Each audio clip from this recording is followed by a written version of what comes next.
Matapos ang ilang buwan na itinago at inulan ng pambabatikos, ano nga ba ang pakiramdam ni Gerald Anderson sa pag-amin ng relasyon kay Julia Barreto? Bago tayo magsimula mga kaabante, huwag kalimutang i-like at i-share ang video na ito at huwag kalimutang mag-subscribe sa aming YouTube channel.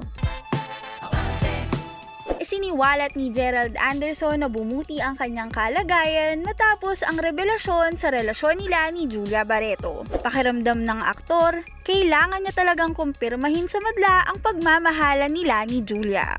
Sa online media launch ng Init sa Magdamag, tinanong ang aktor kung anong nagbago matapos ang one-on-one interview niya kay Boy Abunda noong nakaraang buwan. Aniya, naramdaman niyang kailangan niya itong gawin para sa kanyang peace of mind at para umano itong nabunutan ng tinik. Matapos ang interview, tuloy lamang ang buhay dahil may mas malalaking problema pa ang dapat harapin sa buhay. Noong 2019, sentro ng intriga ang hiwalayang Gerald at Bea Alonzo at ang pagkakaugnay ng aktor sa Between Maybes co-star nitong si Julia. Tinanggi noon ni Gerald at Julia na may namamagitan sa kanila, pero nitong Marso 2021 ay kinumpirma ng aktor na sila na nga.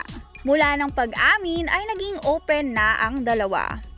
Madalas makita sa labas at makikita ang mga Instagram post kung saan ipinopost pa na kasama ni Gerald ang pamilya ni Julia. Hindi pa rin nakalusot sa pambabatikos sina Gerald at Julia.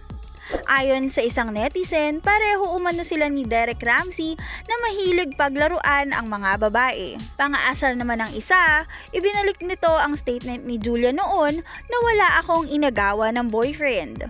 Pambabatikos naman ng isa na mukha umanong pera si Julia at binanggit na mas pinili si Gerald dahil nagpupundar pa lamang ang ex nitong si Joshua Garcia.